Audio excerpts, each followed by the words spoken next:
I'd like to open the public section of the Richfield Park Board of Education meeting for February 15th, 2023. The time is 7:47, and we'll start with a flag salute.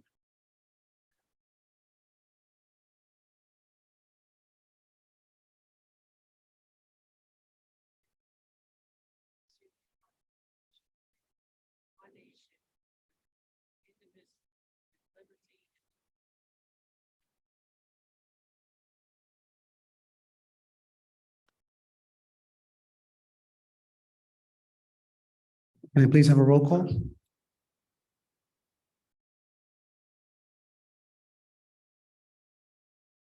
Can I get a motion to open? I make a motion. That's Brian Cooney.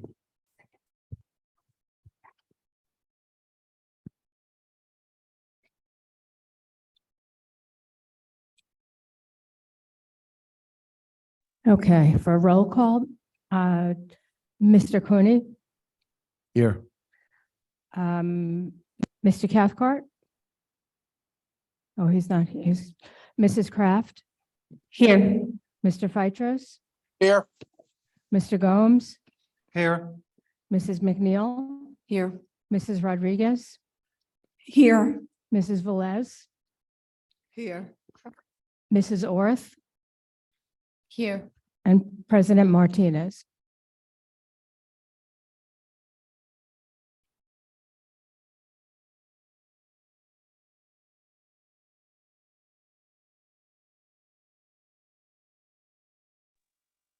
Here.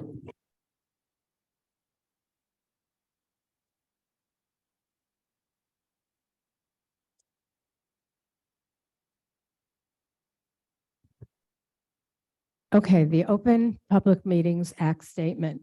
The New Jersey Open Public Meetings Law was enacted to ensure the right of the public to have advance notice of and to attend the meetings of the public bodies at which any business affecting their interests is discussed or acted upon. In accordance with the provisions of this act, the Ridgefield Park Board of Education has caused notice of this meeting to be published by having the date, time, and place thereof posted in the Bergen Record, Star Ledger, Municipal Building, Board of Education offices, and district website. Public participation instructions. Public participation will be conducted both in person and virtually through Zoom. All public will be muted throughout the meeting. Public participation comments are limited to 5 minutes. The public will be able to both speak and be seen by the board when participating virtually or telephonically via Zoom. Individuals participating virtually that wish to make comments during public participation will need to raise their hand by clicking the blue hand icon at the bottom of their Zoom window. Individuals participating by telephone that wish to make comments during public participation will need to hit *9 on their telephone to raise their hand. The Business Administrator Board Secretary will then unmute individuals one at a time to speak in the order that their hand was raised. Thank you. Can I get a motion to move the minutes?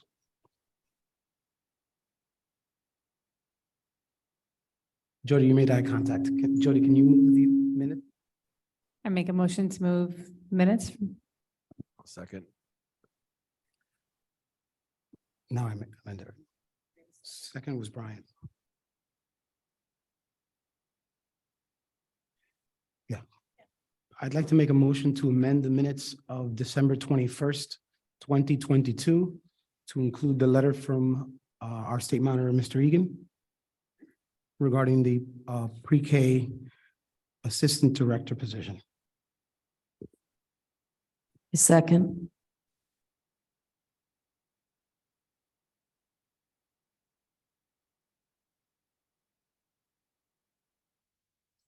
Okay, are there any questions on any of the minutes?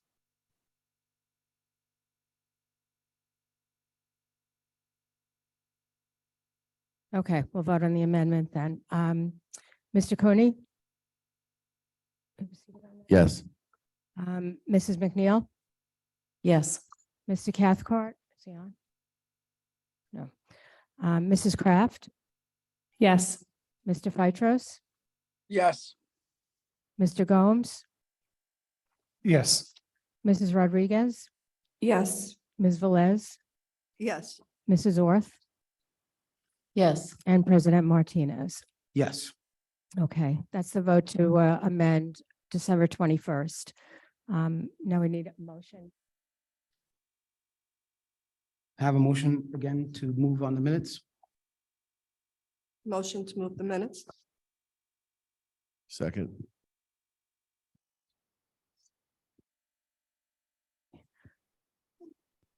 Ms. Velez, Yes. Mr. Cooney, Yes. Mrs. Kraft, Yes. Mr. Phytros, Yes. Mr. Gomes, Yes. Mrs. McNeil, Yes. Mrs. Rodriguez, Yes. Mrs. Orth, Yes. and President Martinez. Yes. Motion's passed.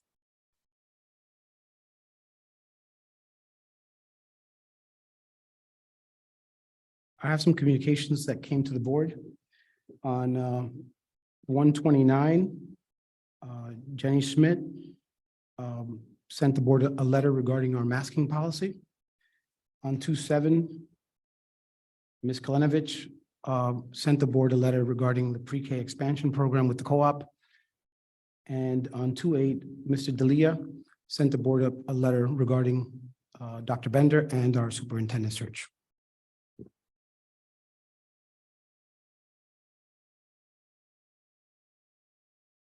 We're going to do committee reports.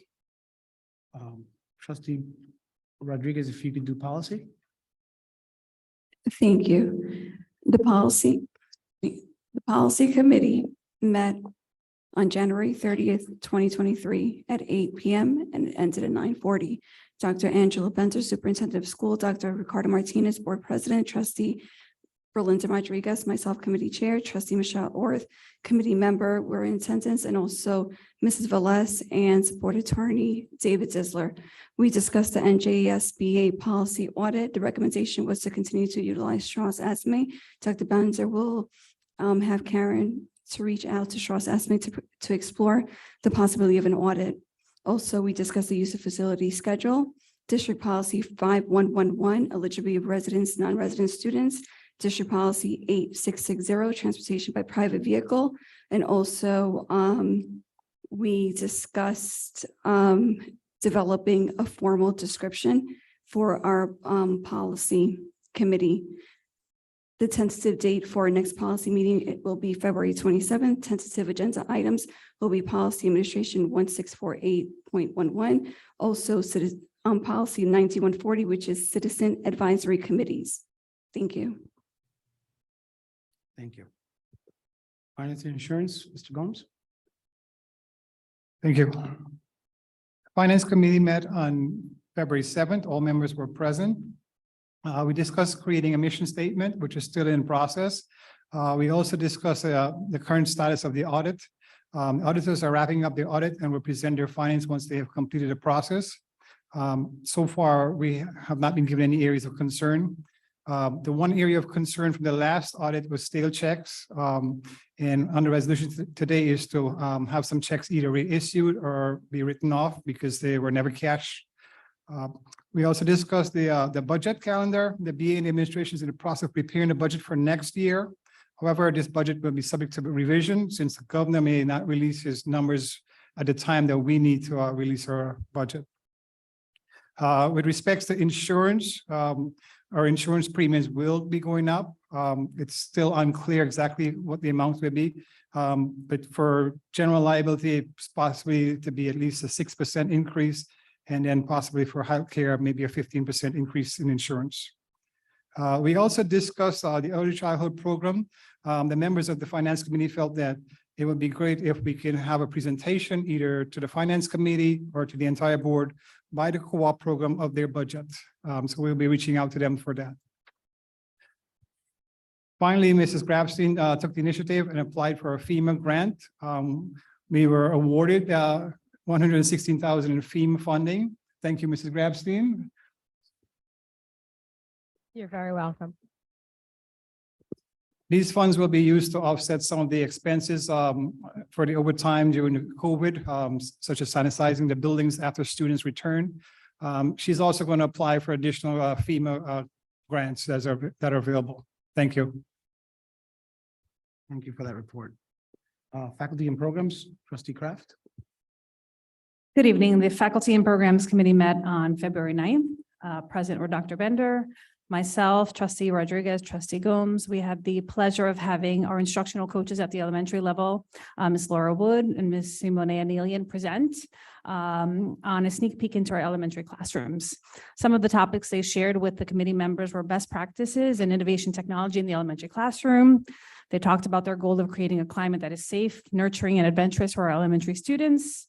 They did a comparison of education in the past and in the future by comparing instructional practice, whole group instruction versus small group instruction. They gave us a very in-depth portrait of a graduate, talked about project-based learning and an inquiry approach to learning, talked a little bit about the difference between guided math and whole group instruction in the math classroom. They discussed their professional development plan with teachers, their coaching plan, and their monthly workshops moving forward. Some additional items discussed were the criteria and screening for the gifted and talented program. Trustee Rodriguez led that charge and talked about what we're doing moving forward to discuss the criteria moving forward. We also discussed ELL students and what best practice would be considered for our ELL learners with regards to sheltered instruction. And we were pleased to hear that that is a work in progress and a conversation that is very forthcoming in the district. We discussed preschool program. We are still seeking answers about who in fact is taking the charge with the preschool program and who we should be directing our questions to, as we don't have a formal plan as a board as of yet. So we're hoping to get some clarity on that tonight. Dr. Bender also spoke about some future considerations for some pathways for high school students in the medical sciences field, in addition to getting some additional space to possibly implement an 18 to 20-year-old program in the district. We plan on meeting every Tuesday of the month, moving forward to discuss our mission statement and agenda items moving forward for programs and instruction in the district. Thank you. Awesome report. Buildings and grounds. Currently, buildings and grounds, we have not met yet, but we have a meeting scheduled for tomorrow. Personnel. Personnel also hasn't met, but we have a meeting scheduled next Wednesday. Thank you. For the superintendent search negotiations, I'm sorry. No worries. We also have not yet met. We do have a committee meeting scheduled for the 22nd and a meeting with the NJEA scheduled for the 27th. Thank you. The other standing committee that was formed is the superintendent search committee, and I wanted to give an update on that committee since there is an agenda item on here. I want to tell the public that the board has, as you know, decided to do a comprehensive superintendent search. The process thus far has been that we put together a request for proposal that was sent out to many firms across the state, or several firms across the state. From them, we received 4 applications for this process. And after screening based on our request for proposals, 2 of these firms met the criteria that we had. To be clear, the criteria that we had was very, very stringent. In fact, our state monitor gave us much good advice with regards to his concerns that it might be too stringent. We requested that firms had found several superintendents in New Jersey, that they had several reference letters. We were pretty exhaustive in that process. The 2 firms that did meet the minimum criteria, we sent out, Trustee Orth put together a scoring rubric. That rubric was sent out to all the non-conflicted board members who each scored these 2 firms based on, I guess it was probably 20 items, maybe more, about 20 different items. From them, we came out with HYA as the superintendent search firm that we're going to be using. Anybody's welcome to look them up online. The process going forward will be that once this resolution is adopted tonight, HYO will come in, they will interview the board members individually and as a group. They will send out a community survey, by community meeting all the stakeholders that we identify. So parents will get the survey, teachers, administration will get the survey. The town officials will get the survey. They all get to chime in on what they would like the superintendent, the leader of this district to look like, not physically, but in terms of qualifications. From that process, a profile is developed, and then we begin to advertise for the position of superintendent's district. Throughout the entire process, whether it's interviews, we will be as transparent as we can, given the privacy of the candidates, to make sure that this process is above board. One of the reasons the board, and I welcome anybody else to chime in on this. One of the reasons that we're going to go in this process is that the history of Richfield Park leads us to believe that whoever's going to be the next leader of this district needs to have the trust of the public.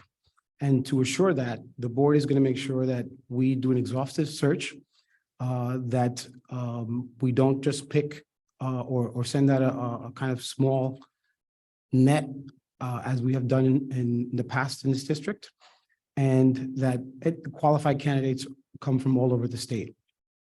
My hope, and please chime in the rest of the board, my hope is that whoever is chosen for this position at the end of this process, that the public can be assured that this person was given this position because this particular board felt that they were the best qualified for this job.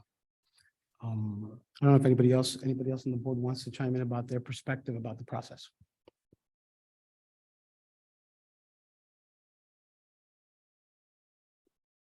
So that's the process. So monthly, I'll be giving updates on the superintendent search process. Thank you.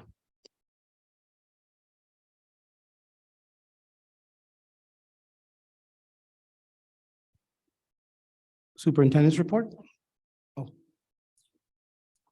Okay.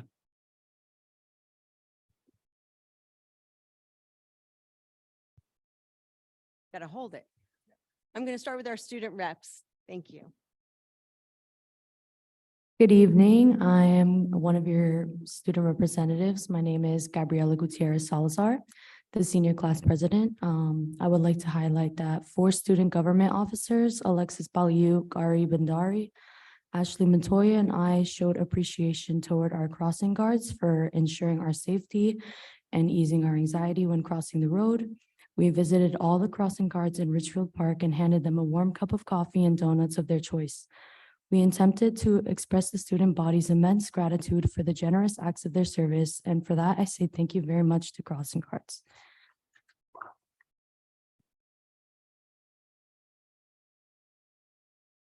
And I would also like to add that the student government presidents and I all meet every month for the advisory committee, which we just formed recently. And it involves me and other presidents in student government, where we discuss the student concerns with Assistant Principal, Mr. Comrie. And yeah, and then Ashley wants to say something. Hello.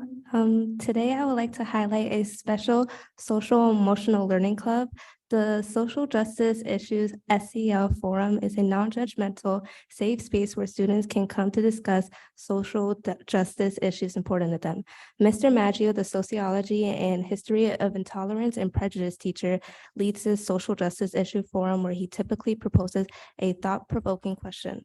The most recent being, what group in our society do you feel is met with the most tolerance? Additionally, the topic of colorism, effects on races and ethnicities was addressed.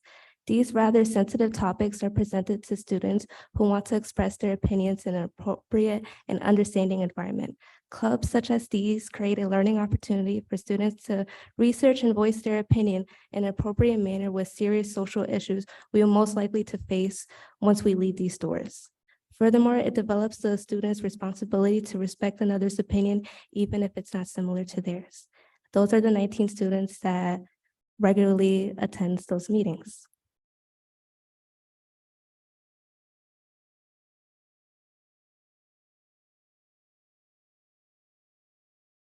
Thank you, ladies. Before I begin my superintendent report, I would like to take this opportunity to thank some folks here. Are you able to hear me now? Okay. Before I begin my superintendent report, I would like to take this opportunity to say it's really nice to be back. I've been busy catching up.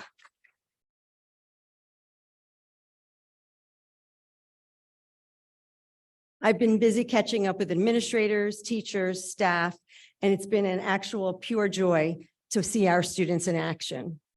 I would be remiss if I didn't thank all of those who reached out to me upon my return with your kind words of encouragement and appreciation. Your nice to see you, welcome back, and hugs with winks all mean a lot to me. Finally, I would like to take this opportunity to thank the board. Now, we have a presentation that's really exciting from Mrs. Joan Carlson and Miss Cody and Miss Ramba.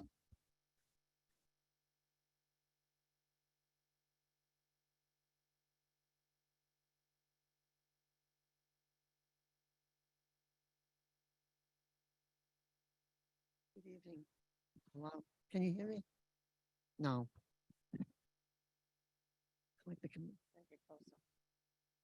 Can you all hear me? Before I do the presentation, I just want to take 2 minutes out to let you know what's going on in your district. Grant School, with the thanks to Mrs. Roman, sold flags to the students, or the students purchased flags and put them all around the courtyard on Henry Street. They paid $1 per flag. That money was donated to the VFW, and we in turn donated it to the VFW National Home in Michigan that takes care of families of children of deployed and veterans. They will give us, they will have a brick made and put on their property that will thank the students of Richfield Park's Grant School for helping the military families. That's quite a tribute to Mrs. Roma and Ms. Hernandez. Where is she? Hernandez, come on up. Because we all know nothing gets done without the principals. Okay. So thank you both. Grant School is my alma mater and my mother's. So I am proud to say it's the most, as of right now, it's the most patriotic school in town. Thank you both. Our pleasure. I don't go away. Okay. Okay. Okay. Now, I have 2 presentations that we do every year that Ms. Roma helps us out with. It's called the Patriots Pen. It's an essay contest sponsored by the VFWs throughout the nation. They wrote this year on my pledge to veterans. And I have 2 winners, Manuela Padilla and from Grant School, and Carissa Mendoza from Roosevelt. Chiara, I can't see. And may I have, Are they here? and Here? may I have the principal from Roosevelt and the students? Mr. Carter, it's got to be here someplace.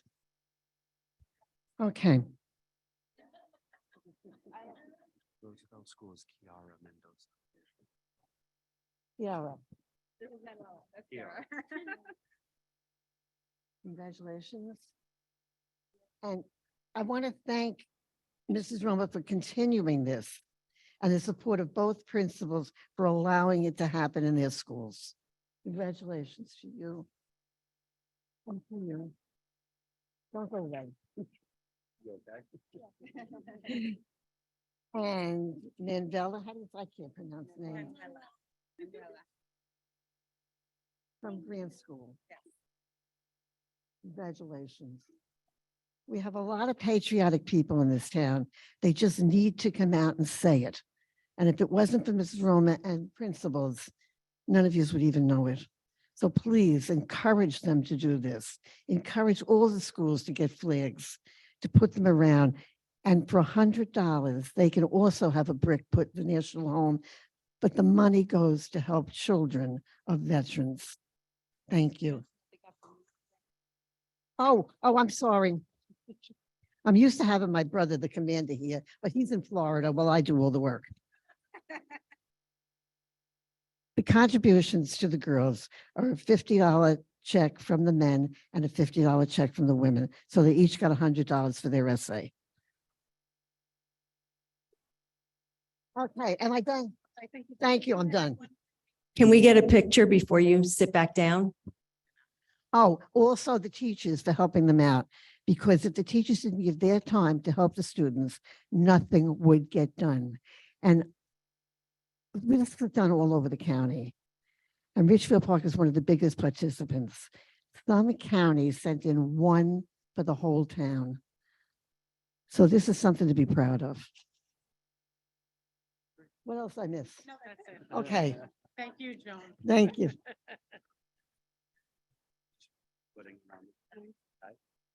You don't have to say nothing. You don't have to say anything, we're just gonna take pictures, go around the take a picture, yeah. Watch your footing, okay? Oh, before I cut myself. gonna give you my, right? Yeah, you're a little young, you got this.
What do you want me to take?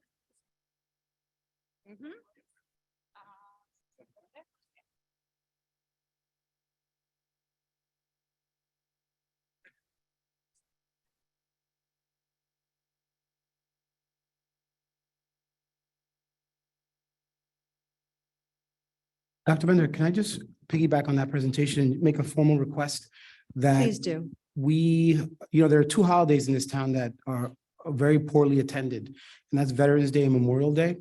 There are services that happen right outside, right on Mount Vernon by the church. And it would be nice if the school made it a policy or a practice that we send kids there, that we send some of our singers there, that we show up to honor our veterans who are oftentimes there by themselves. It's really bad luck. Thank you. Absolutely. Next, I have Ms. Grandov. I don't know where you are. There you are. Come on up, please. Under the advisement of Ms. Grandov, this year's team participated in a regional competition at Ramapo High School. That's our academic decathlon. And now we have, I'm going to let you continue. Our students, I have their certificates. Okay, actually.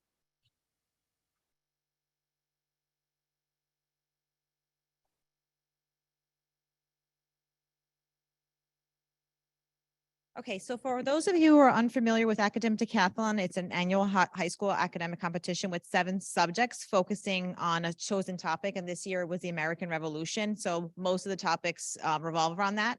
The 7 topics are mathematics, literature, social science, science, music, art, economics, and the students take multiple choice tests in each subject area, and they also compete in speeches, interviews, and essay writing. So we have a few of our students did really well at the competition. Okay, so the first student is Vicky Lynn, who won the bronze medal for mathematics.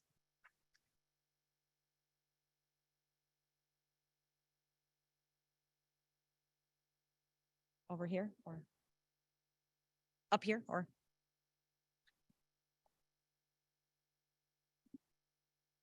Okay, then Derek Martinez, who earned a silver medal in mathematics. And he was also the highest scoring decathlete at the scholastic level.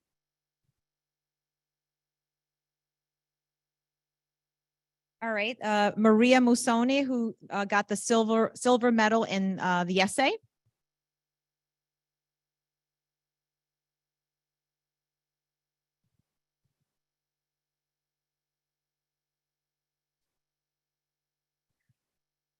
Gauri Bandari, she was our highest scoring decathlete at the honors level.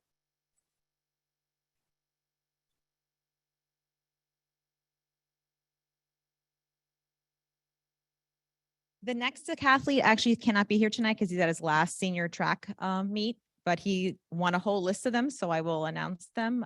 Eric Acampo, he won the gold in mathematics, science, music, as well as the silver in social science, art, and language and literature. So. All right, and last but not least, the winning medals is Stephen Jerez, who won the bronze medal in music and social science, the gold medal in speech, and he was the highest scoring decathlete at the varsity level, and he was our team MVP as well.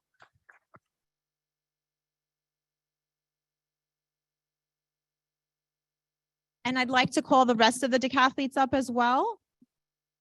Come on up.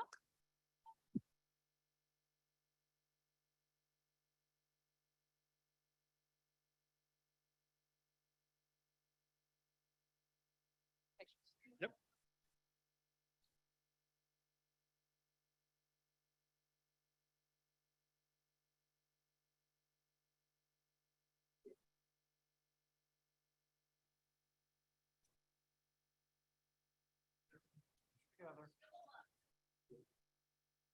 Students, formers first, the third row in the front.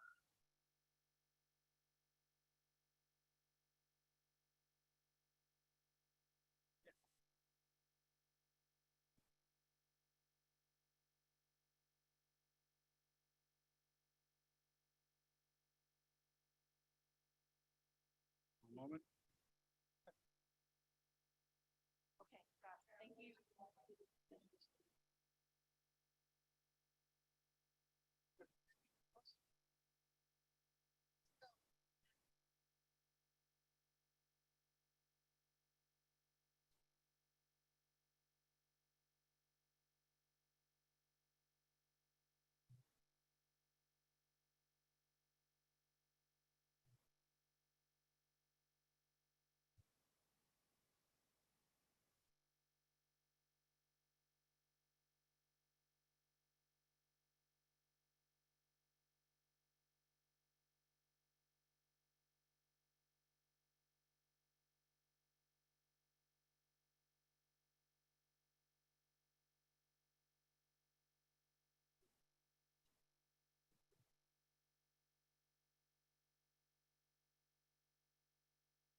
Okay, so recently, all three elementary schools had an assembly that was sponsored by our Ridgefield Park DPW entitled The Illusion Maker, an environmental assembly and dance.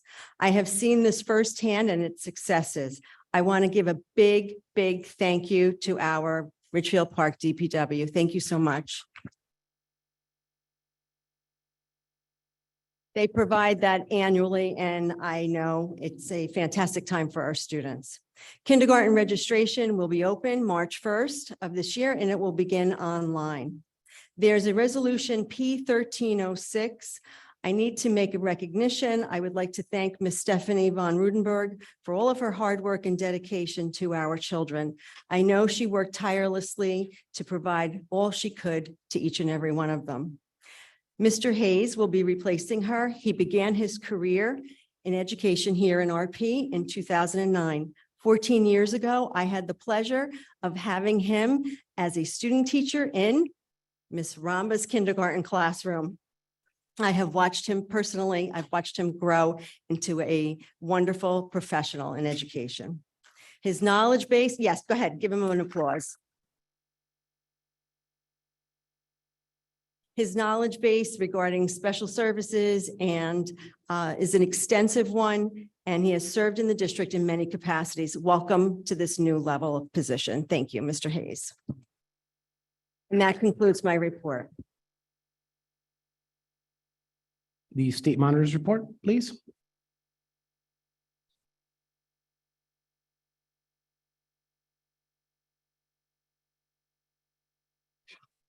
Good evening, all.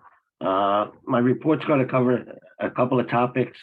One is the financial condition of the district. The audit, the district audit conducted by the certified public accountants as for the as of June 30th of 2022. I'll touch on that. I'm going to touch on the early childhood, and then also the superintendent search, and then finally the possibility of a new program. So beginning with the present, dealing with the business office, with the business administrator, and reviewing conversations and reviewing documents. The district definitely has sufficient funds to finish the year without any reductions and or problems. As far as the audit of the 2022 year, we met with the auditors, with the superintendent, and with the business administrator, and without revealing all the details, I can assure you that the financial status of the district is in very, very good hands, and we're moving forward. And we made arrangements for the auditor or the representative of the auditor firm to come to our next board meeting to give the public a review of what they did, and to present it to the board for their recognition that the audit has been completed. With regard to the early childhood, as you know, I'm only been assigned to this district for a short period of time, but I can say this, that the budget that was put in and the request for the funds for next year, after July 1st, going into basically September,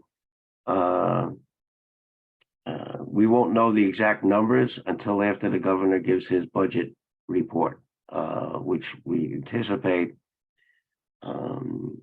by the end of this month or by the first week in March. And one of the significant elements of that proposal or estimate was the establishment of 3 additional classes in Richfield Park. Right now we just have the one place, and they have room for additional classrooms, but I don't know if they, at this point, I've been led to believe they don't have room for 3 classrooms to be in operation by September. And we can't authorize money to have those physical, how can I say, work that had to be done to establish those classrooms until after the governor makes his speech. With regard to the superintendent search, I fully support it. I talked with the board about it. I had some questions. That's all been resolved, and that'll be going forward. The last item I have is a new program. I'm the state monitor assigned to another district, and in that district, and it took over a year and a half to get it established, but and that is to try and create a new program, which would be an ROT C program for high school kids, both from all kids that attend the high school, to establish that ROTC program. It just in the previous district, we were finally got it successful, but it was only for like in the beginning for maybe 50 to 60 slots, but we had over 250 kids apply for the program with the total support of their families. And it's just a high school program. It does not require any commitment for future responsibility or obligation to the military. But it's a good teaching program, in my opinion. But that's what I'm going to be pursuing. And also that would, before anything like that comes to fruition, the entire board would be briefed on all the details, as well as the general public. That ends my report. Thank you. Thank you, Mr. Egan. I'd like to move to citizens' comments. Can I just ask a clarifying question? Yes, of course. Do we have a point person for the preschool program as of yet? Because we still don't know as a board, as a new board member, I don't know who to direct my questions to. So who is charged with overseeing the preschool grant and program and plan moving forward? Well, technically right now, the person that's in charge of the whole program is in charge of curriculum. I inserted myself to make sure that because it's a lot of money, that the money's coming in, to make sure that it's appropriated in the right direction. And as I just mentioned in my report, what I want to ensure is that the total amount of money that was requested, that we can apply and use it efficiently. And the biggest question I have is, for instance, the budget that was requested would entail having 3 additional classrooms, which is an additional 45 kids. And then who's going to teach that, where it's going to be, because we still have to obviously have these programs in Richfield Park as opposed to going to any other town. So Am I correct in hearing that it's Dr. Haynes, who is the curriculum and instruction director, or that who's tasked with overseeing this program? as it is right now, he was the one that initially signed off on the budget that went in as a proposed budget to the state.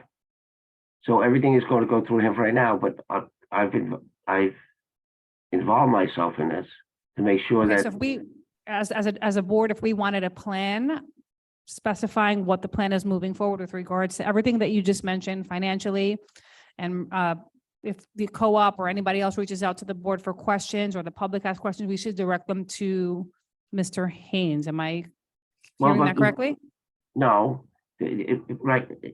He's on paperwork for everything right now. However, the whole budget was submitted months ago, almost a year ago, that the board approved.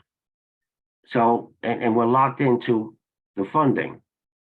So based upon the funding, that's how we're going to move forward. And we're going to know what the funding is within a couple of weeks. And then I think, Mr. Egan, the question that we have is not necessarily. I'm sorry, who's Um, calling me? I'm sorry. It's Diane McNeil. Okay, hi, Dave. Okay. Hey, I think the question is not just the, application for the grant and where we're going to go with the next 3 classrooms, but there's a program that is in progress running today, and the oversight of that program and the communication with the program. whose responsibility is that? And if, is that the director of curriculum's responsibility? Well, that's a good question, but I'm not sure if I understand what has to be done right now. That it has to be, everything's going to hinge upon what the governor comes out with. Right, I for would- go forward, but for the 15 students that we have and the program that's underway to ensure it's running according to the standards that are required by the state and that this board entrusted someone to run. Thank you. I'll tell you this right now. I'll tell you this right now. That program in co-op with the 15 kids will not be changed. It'll be enhanced. What I envision is that an additional class would be there. Excuse me, Bring Mr. it up to Egan. 30 kids. This is Michelle Orth speaking. Okay. I think our concern as a board is more than just the grant and the financial aspects of running this program. There are still many outstanding questions that need to be addressed with this program that haven't been addressed. And now we don't even know who to Excuse me. ask those questions to. Okay, let me, because once again, I'm a new kid on the block. What are the questions? I sent a 2-page email detailing my Oh, concern. no, yes, and I saw that, and you did a great job with that. And I think you and I spoke briefly upon that a while ago, it was based upon the whole program, and that whole program was, how many pages was that you reviewed? Hundreds. Upwards of 50. Yeah. So, and there were questions that you had in there which were absolutely correct about what if correct me if I'm wrong. My memory was that, for instance, what were the requirements and qualifications of the teachers? Did they had to, or people they had to have like 3 years or experience in it? Yeah, there were, many detailed questions Right. So that's related all- to the program, which, I didn't anticipate getting an immediate answer to, but at this point, they've been outstanding for quite some time, and we don't even have anybody assigned to look into it. Well, okay, that's a fair question. The issue is that we as a team are saddled by what was submitted before I got here. And that is, and a lot of it has to do with money, and it's the budget that they requested, which I totally support the total amount of money, and it's just going to be, how do we apply it? Now, your technical question you have about, which I agree with, which is the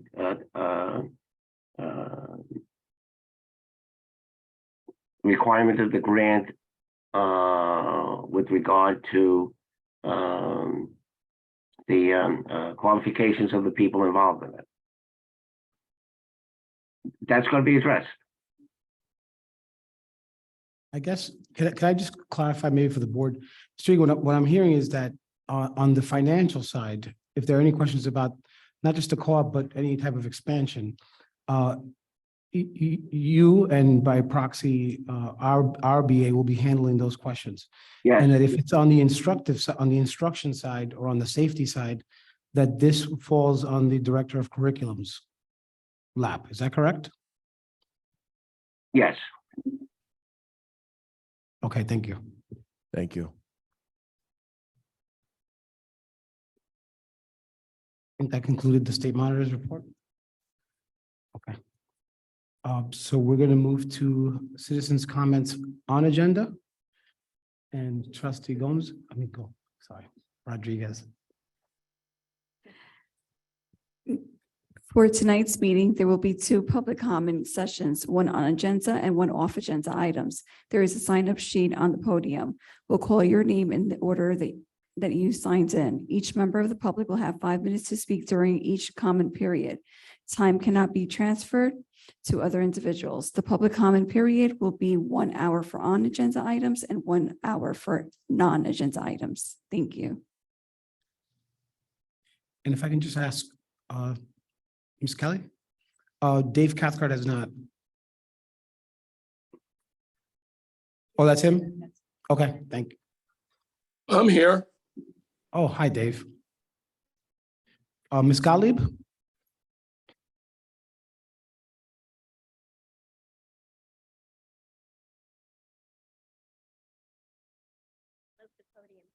Hi, Leslie Gottlieb, 464A Liberty Street, Little Ferry. Two quick questions.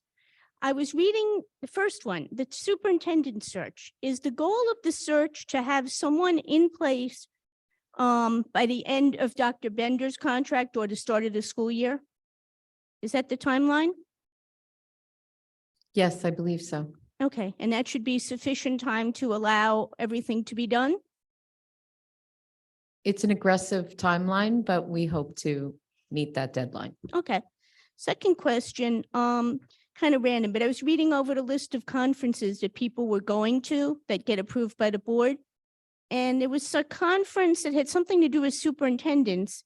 And it sounded like Dr. Hayes was still going, which seemed kind of odd. It was like in May. I don't remember the name of the conference. It was on the list of the approvals. I don't know if they just never changed his name or if he's still going, but it just seemed kind of odd.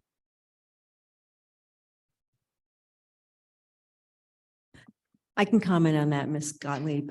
That's also for folks that are aspiring superintendents as well. Oh, okay. It has a compass of different categories that they address during those meetings. Oh, okay. Wasn't Thank you. sure. Thanks. Thank you. Thank you, Ms. Gottlieb. Ms. DeSantis?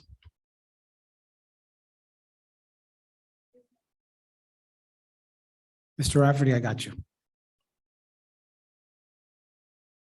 Right, you in.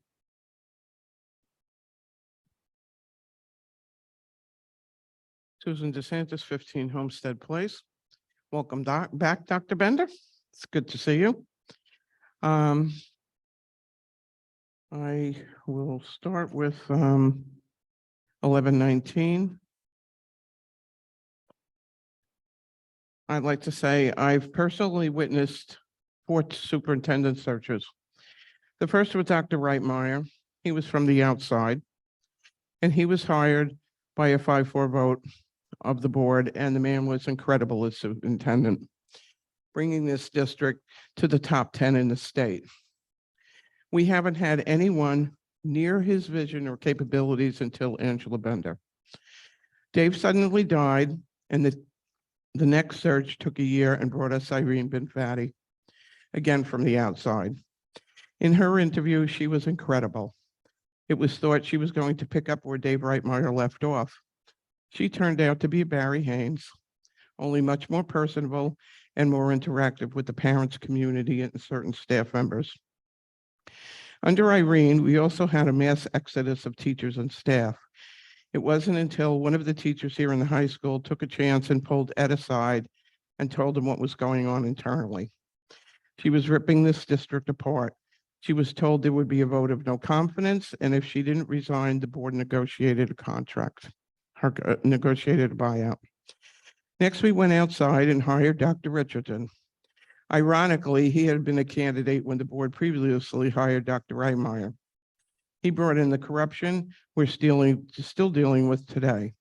Then it was handed to his son-in-law, which just was a continuation of everything that had happened. When he resigned as superintendent, in came Marquez, an interim, again from the outside, a very capable and nice man who kept the status quo as an interim is hired to do. The community went through a 2-year fight to get the board to give Dr. Bender the job. And thanks to the community and Ron Hidalgo, we finally succeeded, and the board appointed her as acting superintendent, and within a matter of months gave her the contract and the position. Dr. Bender was doing an excellent job at being the kind of superintendent that Dave Reitmeyer had been. She turned even the most ardent naysayers into supporters. She was connected to the parents and the community. She was improving the curriculum while also bringing in new innovative curriculum and programs. She had an open door policy, connected to the staff, hired new capable administrators in all 4 schools, rose to every issue dealing with COVID while dealing with a board that harassed her and undermined her at every turn. Then over the objection of the community with hundreds of people present and vehemently objecting to the board, suspending her with pay to get her out of the way and install Barry Haynes, who basically ran this place like a prima donna, refused to communicate to parents and staff while delegating everything to others because of his incapability to run the district. Aside from that fact, Dr. Bender could have quietly negotiated a buyout and moved on.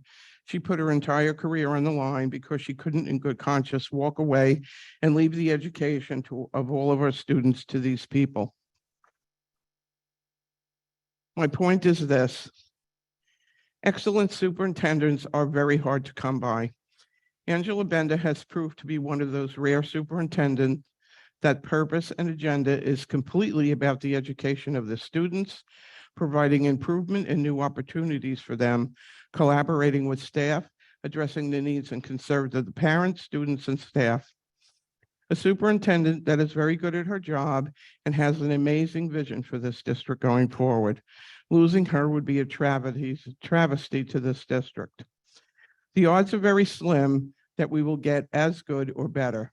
We know what we have in her as a superintendent, and when you have one of those rare superintendents, to my mind, you don't take chances and look for someone better. There's a reason why so many districts in Bergen County are looking for superintendents right now.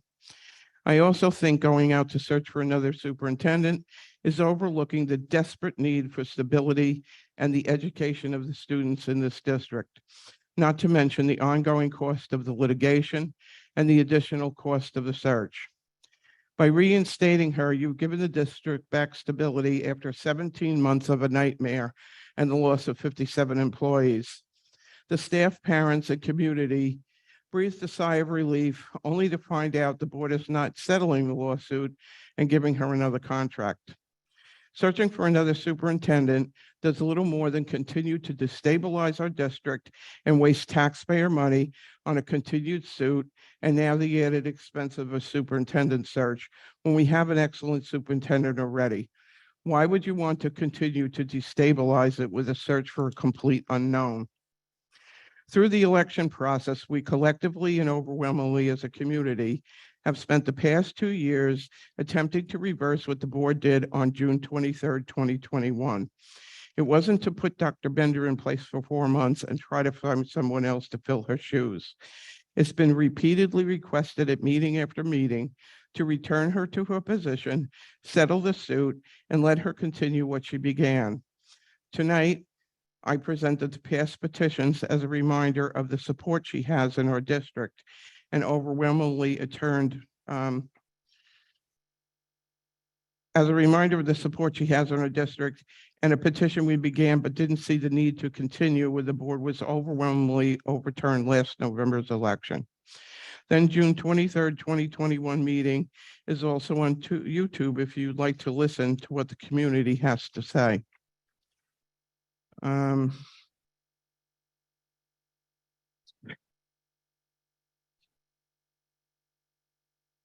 Resolution 3202, the resignation. I'm sorry to see Ms. von Rudenberg is still going to leave.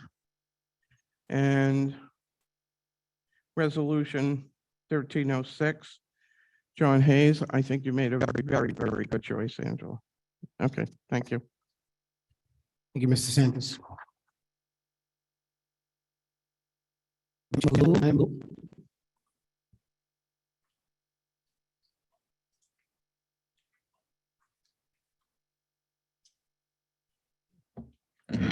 Janet Malul, 163 East Grand Avenue. Let me just start by saying it's wonderful seeing Dr. Bender back where she belongs. I'm not sure which resolution or whatever you guys call it. It's under on the board agenda because I find it really hard to follow. But I did skim it and I found that the search company is Hazard, Young and Atea, or HYA. So I just quickly Googled them. And it's scary what just came up. Waste of time and money. Locals rage as education consultants cash in on, oh, come on. Cash in on pointless school superintendent search. Maryland's largest school district paid an out-of-state consulting firm tens of thousands of dollars to conduct a nationwide search for its superintendent. And evidently, they were not happy. And the firm billed the district $52,500 plus travel expenses to find the next county's superintendent. And the article goes on, and it's not a positive article. I go back to another one. And this is for the same one, another this school district hires search firm with history of bad picks. There's another one in another area, I think this was Nebraska, that says Lincoln is paying a shockingly terrible company tens of thousands of dollars. So this is kind of reminding me of when you brought up the idea of, I forget the name of the person, but that would be a grant writer that had no grant writing history of value and was really more of a supervisor for an elementary program that was family owned. I really have a hard time as I'm reading through this, and there's nothing good. There's also one where he hired somebody that had a history of, I think it was child pornography. I mean, another one that said the search brought unqualified people that didn't have the right credentials for the jobs. So why are we wasting money again on something like this? Put an ad in the local, in the online, what is it, Indeed or whatever, LinkedIn. Star Ledger is a huge one for educational. I'm at a loss. I am so baffled by this. I'm truly at a loss for words tonight. I think you're making a very big mistake if this is the company you're going with. And I really think that everybody sitting up there needs to truly look on your own and research this company. This can't be the best company out there if you insist on doing a superintendent search and paying for an outside company. And I have to piggyback on what Susan said. Since Reitmeyer, the only decent and superintendent that I think is going to carry us anywhere is Angela. The ones in between have been a horror. And I remember when my husband sat on that board in the early years, and Ben Faddy was, this wonderful person coming in after the untimely passing of Dr. Reitmeyer. And for a while, it was actually, the district was run by Mr. Weber, who was the BA at the time. So for those of you that aren't familiar with all the history that went back at that time, very trying time for this district, but they still took their time. And when they hired who they hired, it was a disaster. So that's the first, to me right now, the most important thing is, if this is the company you're going with, then I have to say, if you have all voted for this company, if you do vote for this company tonight, I unfortunately am losing very big faith in this board, because this is not what this district deserves. Somebody that has all these negative comments on it. And when I scroll, I mean, that was the first thing that pops up. Nothing good has come out of any of the ones that I found in the few minutes I was sitting here. Can I address what was, oh, my time is up already. I was just going to say what the early childhood program, it makes no sense to me, the not having somebody in charge of it at this point for them, the educational aspect. And I don't honestly believe Dr. Haynes has the background to be working with that as the point person. So maybe that's something else you need to look into. Thank you. Thank you. If I can just being cognizant of the time, if I can excuse our student representatives so they can get back to studying or sleeping. Thank you as always.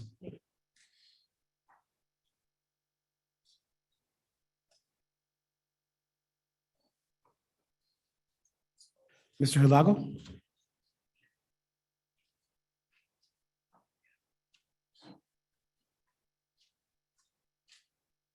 Good evening. Ronald Hidalgo, 335 Teaneck Road. After listening to Susan and Janet, I have no words to say. They said everything I wanted to say, including the excellency of Dr. Bender and the waste of money doing the search. I don't know who came up with this idea, but this is a stupid idea, just like returning the $500,000 to a loan that paid no interest.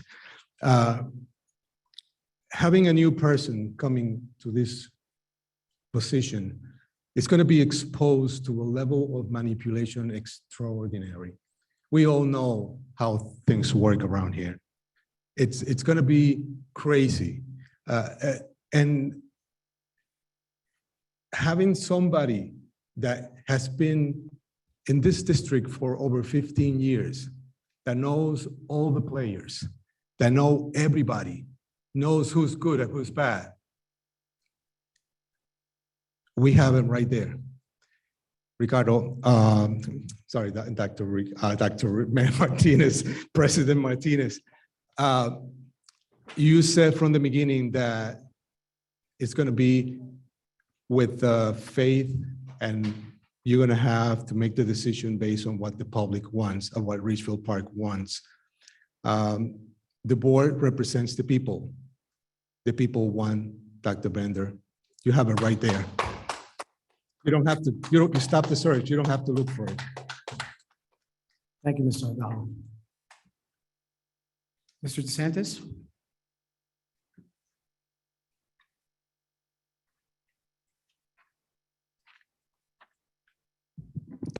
Good evening, everybody. DeSantis, 15 Homestead Place. First, welcome, Dr. Bender. Glad to see you back. Quick compliment on everybody who gave committee reports. They were very thorough, very transparent, and it was good to hear. I think they were delivered well and gave the public a chance to get a real handle on what's going on at that level. As far as the superintendent search, I understand the board has a job to do. Okay, pick the best superintendent. Dr. Bender has, and just speaking for myself, Dr. Bender has shown amazing loyalty to Ridgefield Park, which not by itself should be a reason to be superintendent, but her heart is here. Her heart is here. The board or the district is not in a position to have somebody come in with all that's gone on over the last couple of years and going back a number of years to have somebody learn from scratch. We have a new monitor. We have a director of curriculum. We have a relatively new BA who's doing a very good job. Thank you very much.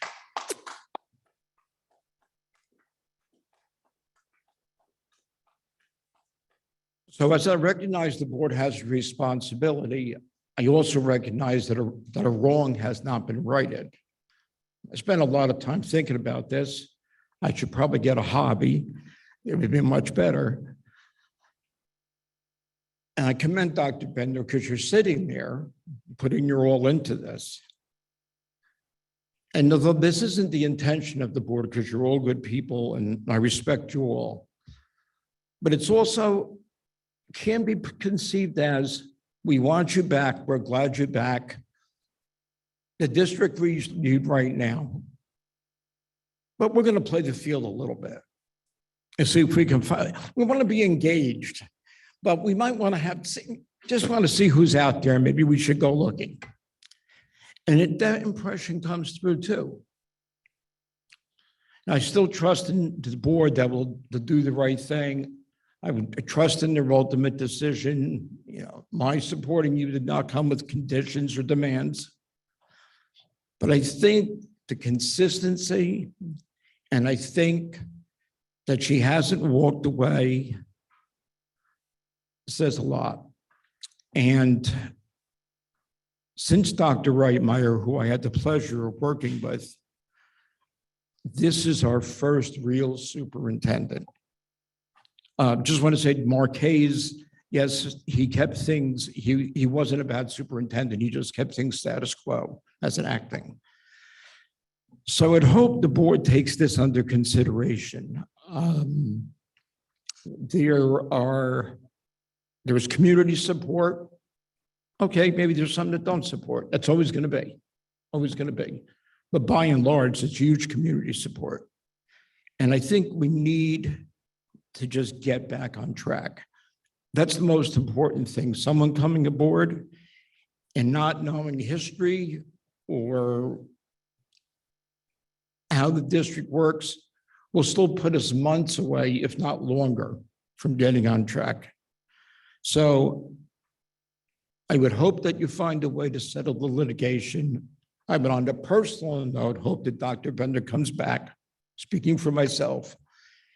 And you guys have a tough job. And I just, I hope that you see fit to bring Dr. Bender back permanently, because I don't want you to go away. I don't need to look for another person to be engaged to.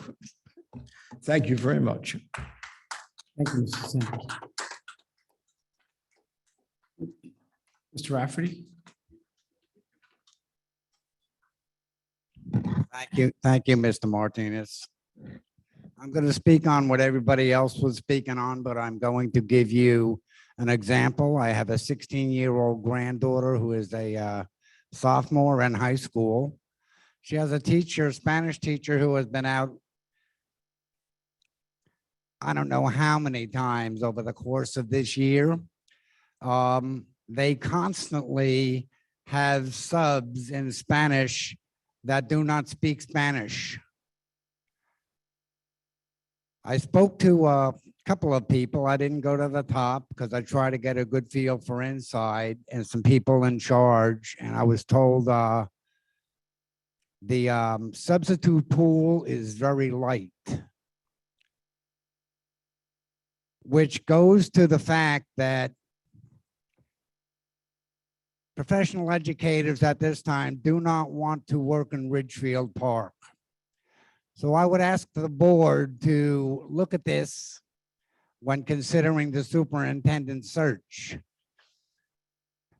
We have a very ugly situation here in Ridgefield Park between the teachers, superintendent, the whole bit.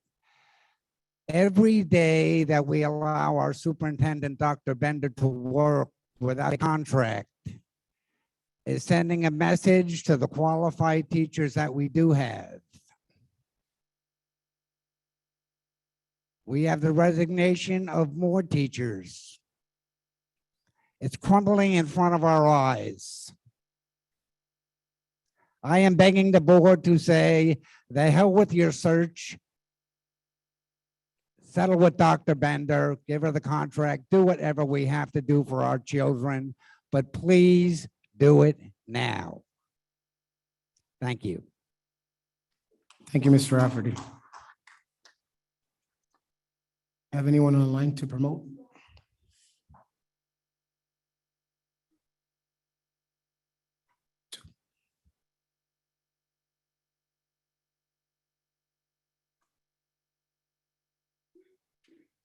Hi, good evening.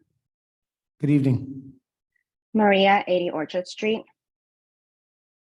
I just have a couple comments. I understand the fan base that Dr. Bender has. However, I've also been aware of the history, some of the history.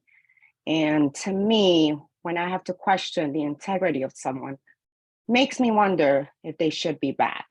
So there's the Blue Ribbon School for Grant School that was questionable on students' tests. Students did say that they were told, given answers for tests. That's number one.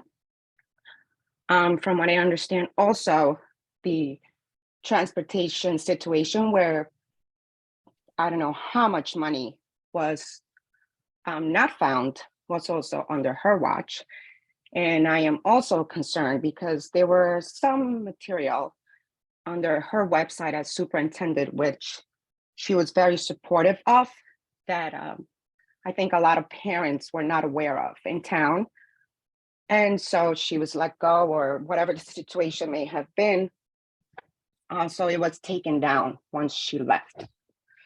So as much as this new company may not be the best for our district, I don't think that may be necessarily just completely ruling it out. We need new faces. We need people that understand what is going on in the school system and the corruption that is happening. We may need a new set of eyes for that. Sometimes the change is good, as much as we may not like it.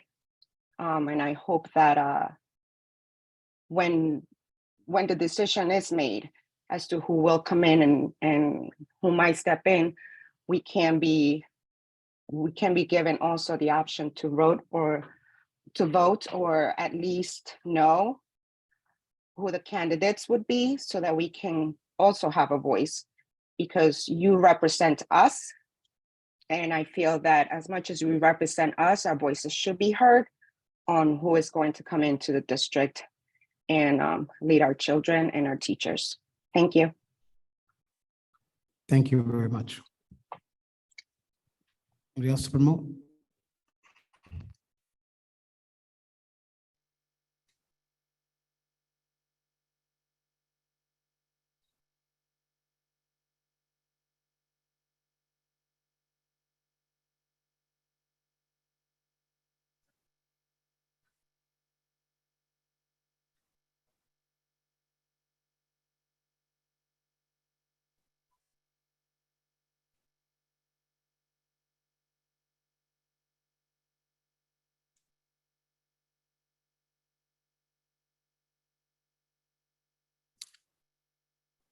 Is it Ms. Kessler? Yes, it is. Yes. Hi, good evening. Good. How are you? I'm good. I just wanted to let you know that my name is Karen Kessler Jarowski, 41 South Street, Richfield Park, New Jersey. All I know is I'm going to make it short and sweet. Welcome back, Dr. Bender. We all missed you, as you can see.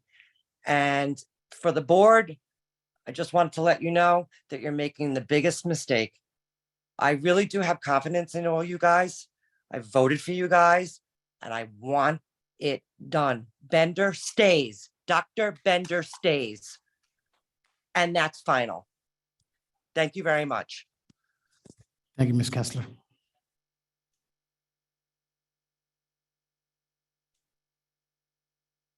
You have anyone else to promote? Looks like we have one more.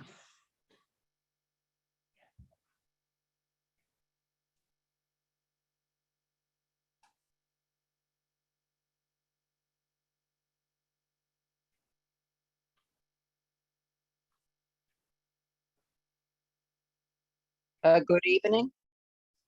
Ms. Rafferty. Yes, good evening. Ingrid Raftery, 54 Euclid. I would just like to welcome back Dr. Bender, and like my husband and some other parents and a lot of parents in town said, we really would love for her to have her contract renewed. At this time, I feel maybe for the future, but definitely not right now. It's very concerning to me that so many teachers leave. You do have some great teachers, but I also believe that Dr. Bender has a very open policy with teachers. And to me personally, that's the most important because students should come first. And also, I don't know if I can talk about this now. I always get confused what's on agenda and what's not. But I was very confused when I listened to Mr. Egan. And I don't mean that, I don't mean to criticize him, but you know, I quite didn't understand what he was saying because, you know, when Dr. Haynes started with his preschool program, what's fine with me, I'm not against that. But all of a suddenly there is no assistant director. There is, to my understanding, no director. There's a lot of money involved. With money and the state, I hate to say it, but there comes politics. And that's concerning to me as a taxpayer. I, at this point, believe that the students that we have at the moment in all of our schools should really come first. Thank you. Thank you, Ms. Rafferty. Ms. Kelly?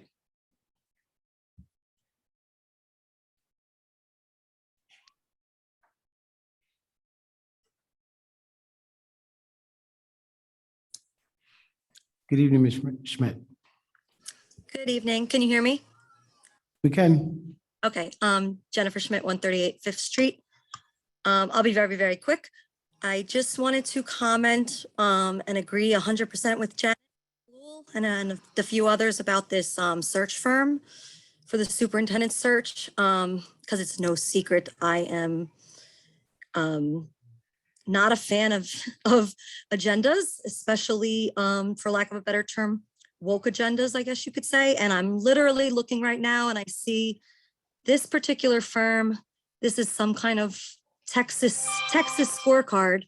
And the heading is Highland Park ISD residents reject woke superintendent search firm. The unanimous approval of a contract with Hazard Young Atia may be the single worst decision in HPISD school board history. So I share that with you. That's very alarming to me. And I strongly advise that you either find another search firm or don't use one and do what you have to do, but do it a different way. That's it. Thank you, Ms. Schmidt. Thank you.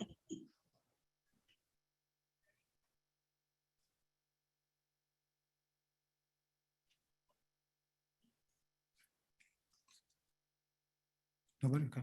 We have one. Is it okay? Yep, please. All right. We're still within the hour, so you can leave it open. Ready? Yes, yes, please. Dawn Dwyer, 199 Bergen Turnpike. First, I would like to welcome back Dr. Bender. Very happy to have you back and to see you back in your rightful place. There's nothing more for me to say that hasn't been already said tonight. So with that being said, 9.05, the acting busing coordinator agreement. Can you share what that agreement is? I didn't see an attachment online. I'll speak to that. That actually was put on the agenda by mistake. It should not really be there because his acting contract was approved back in November, I think it was. So it inadvertently made its way onto faculty and programs, and I don't know how that happened, but we apologize. It was a mistake. Okay, because I just wanted to take a moment to acknowledge the responsiveness of Mr. Green. On several occasions, I had to reach out to him for different issues and concerns, and he has always been incredibly responsive, like within minutes. Does the board have any intention on appointing Mr. Green as the full-time busing coordinator, so to say? The position will have to be advertised. Okay. And then he'll need to apply and see how the other candidates, if we receive other candidates, but I'm very, very happy with his performance. So we'll have to just see how, what happens, what kind of response we have when we post the advertisement. Okay, thank you. Thank you for allowing me to come up. Thank you. Nobody else? Okay, I guess I'll make a motion to close public comment session. Second.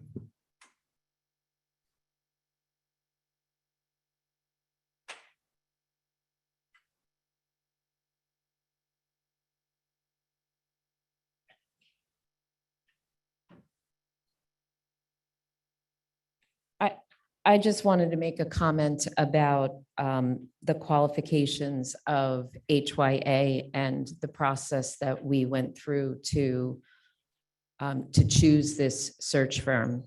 When the RFP was sent out, as Dr. Martinez stated, 4 firms came back. 2 firms didn't meet the qualifications that we were asking for in the RFP. The other 2 were sent to every member, every non-conflicted board member to rate in essentially 3 broad areas: organization, qualifications, and experience of the firm, proposed approach, and budget. They were further broken down within those categories. Each member of this board unanimously rated HYA higher in all of those broad areas. In addition, I did extensive online searching of all the search firms with districts that they worked with in New Jersey and in other states to see from directly, and not just the ones that they put the recommendations for. I turned up no ill reports of this firm, and I'm pretty aggressive in my searches.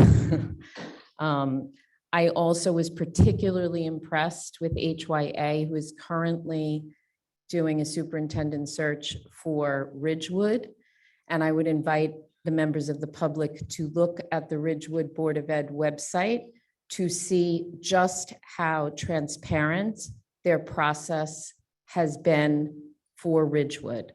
So, and I hope that this board can model that with the public going forward, that we have that same level of transparency. But I did not find negative reports about HYA, and I did look very extensively. Thank you. If we can move to resolutions. Mr. Cooney, could you move buildings and grounds? Sure. Resolutions, buildings and grounds, You 10. you skipped faculty and programs. I was going to come back. Trustee Kraft, could you move faculty and programs? Sure. I move 901 to 905. Second. 905, are we pulling it off the agenda? 905 is the acting busing coordinator. Okay, so I move 901 to 904. Second. Are there any questions on faculty and programs? Resolution 9.01 to 9.04?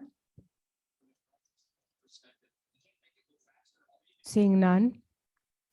Mrs. Kraft? Yes. Mrs. McNeil? Yes. Mr. Cathcart? Yes. Mr. Cooney? Yes.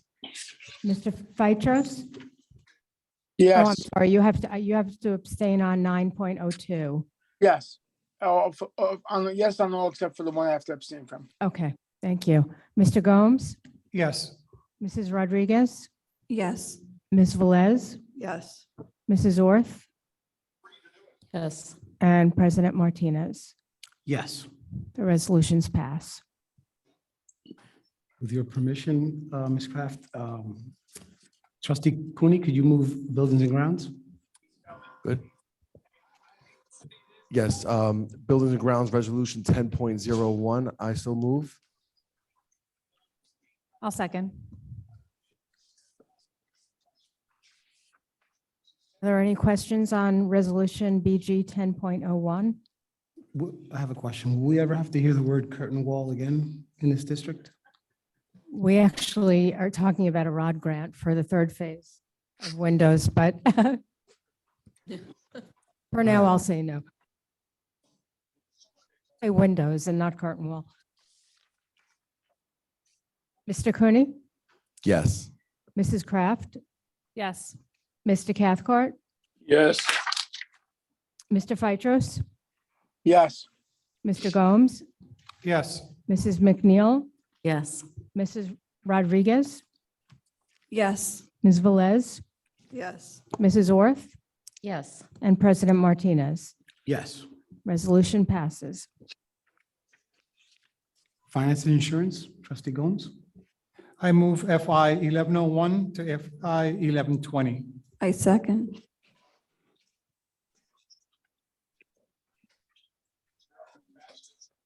Are there any questions on resolution FI 11.01 to 11.20? Carrie, I have a question on 11.06.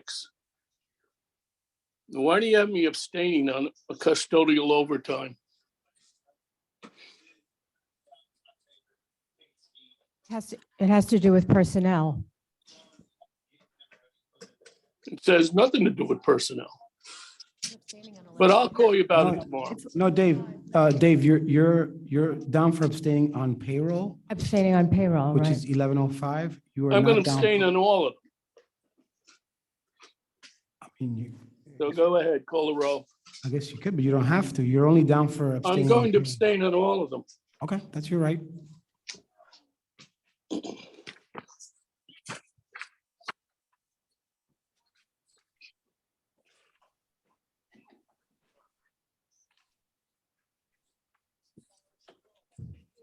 And does anyone else have questions?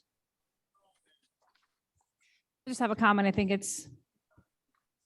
I'm celebrating the fact that we're going with frontline education for next year so we can get subs and absences into a more technologically advanced system. So We kudos to actually the have it district for this that. year. Hooray. We actually have it for this year. It's just a renewal for next year. Okay, Mr. Gomes, Yes. Mrs. Rodriguez, Yes to all, but I'm an abstention on 1104.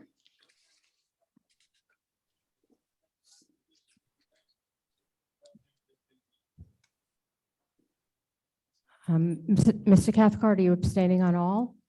Yes, on all.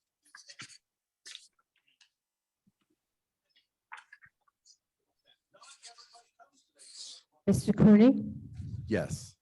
Mrs. Kraft, Yes. Mr. Phytros, you are required to abstain on 11.09 and 11.10.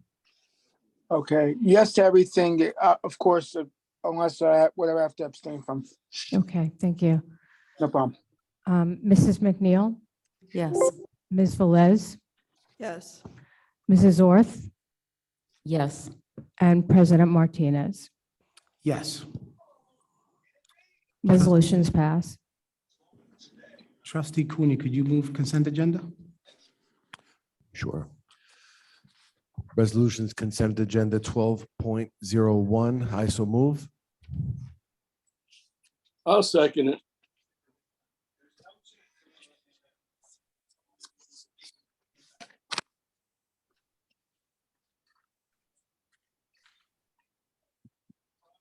The two of them, motion to amend? Okay. So I'm going to make a motion to amend the consent agenda to approve the Board of Recreation and to table the other resolutions contained inside. So we need a second on tabling the resolutions, I think it's the resolution for 1202, is it 1202? 1201. 1201. 1201, just on the last two, I believe. It's church, the church, No, it's, TS2 and the church. correct. Okay, so it's an amendment to table. Right? Yes. To amend the resolution. Okay, so we're voting on amending the resolution. So I have Mr. Cooney as a first, Mr. Cathcart as a second. Mr. Cooney? Vote on, Yes. I'm sorry, I'm unclear. The amendment on 1201 is to change it to leave only B, D, and E on the agenda for today? That's correct. Okay, so then I second that amendment, and then we have to vote on that amendment. Correct.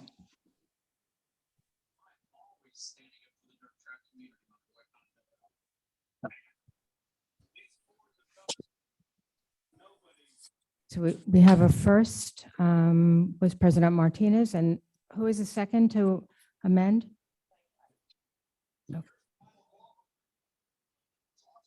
Okay, for a vote to amend the resolutions.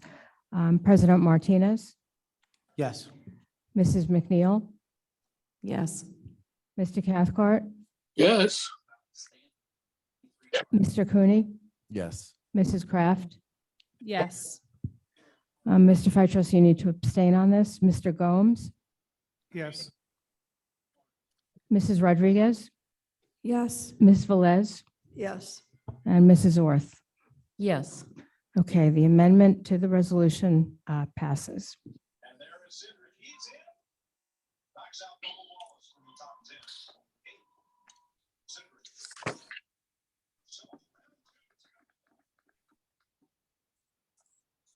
So now we'll take a vote on the amended resolution.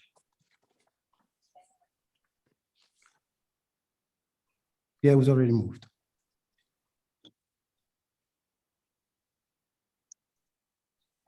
Yes. Okay, now a vote to adopt the amended resolution. We need a first. And was the first. Brian was the first. Okay, and Mr. Cathcart was the second. Yes. Okay, Mr. Cooney, Yes. Mr. Cathcart, Yes.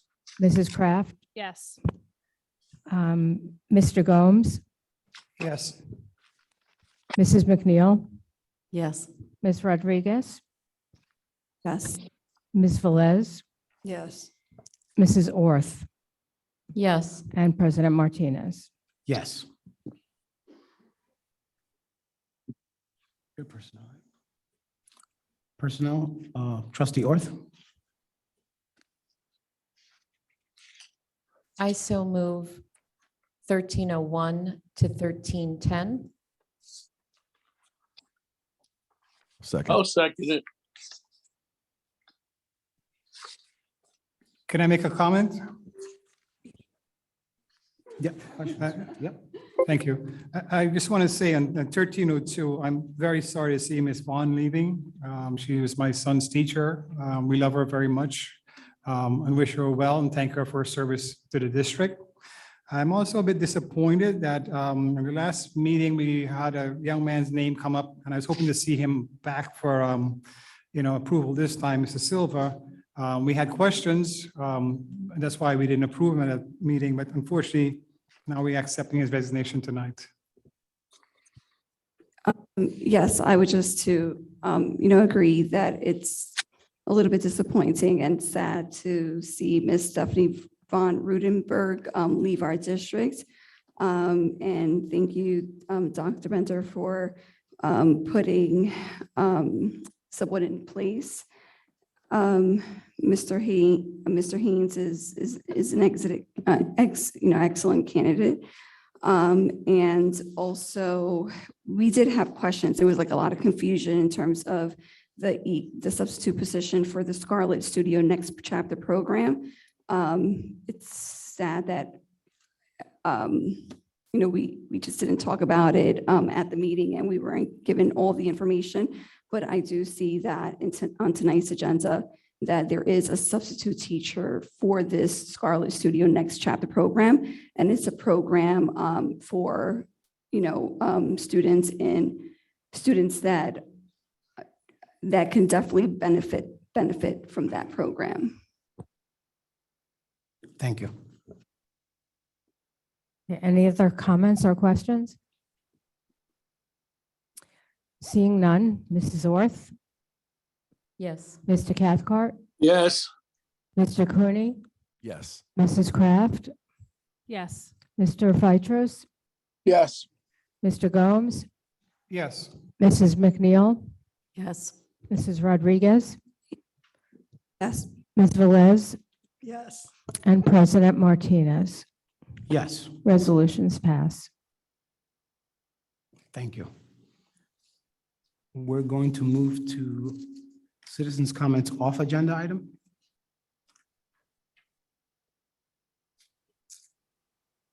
We have the portal open. I have Susan DeSantis.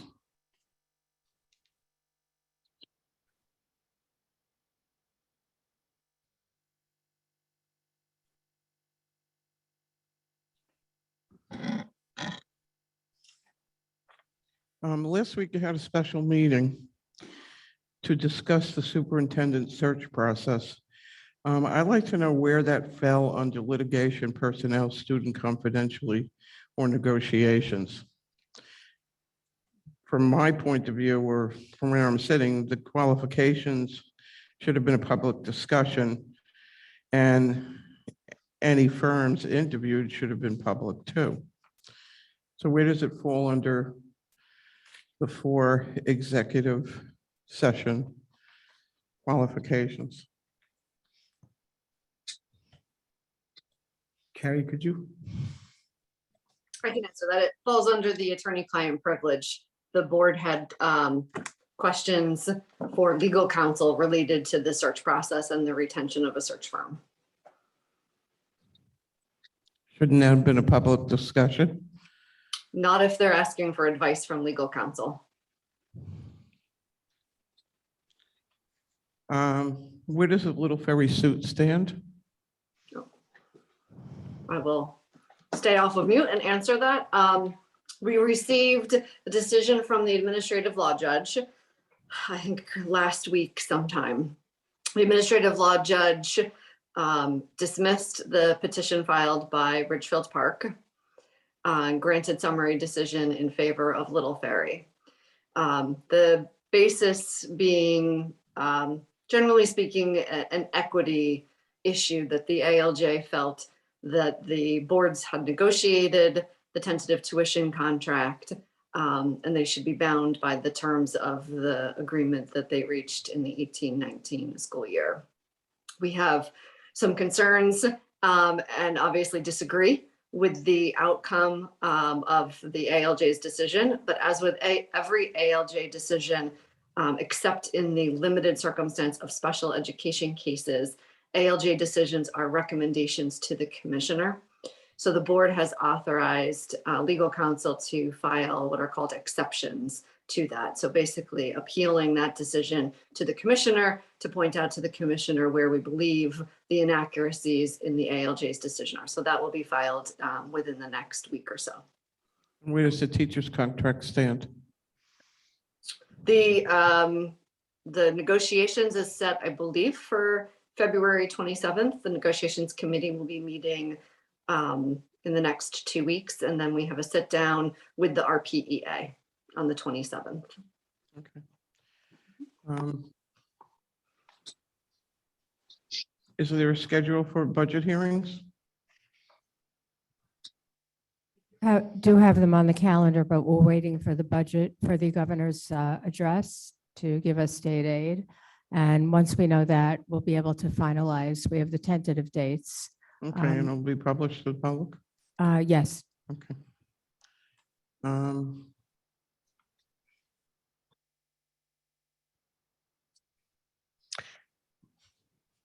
Back to the pre-K.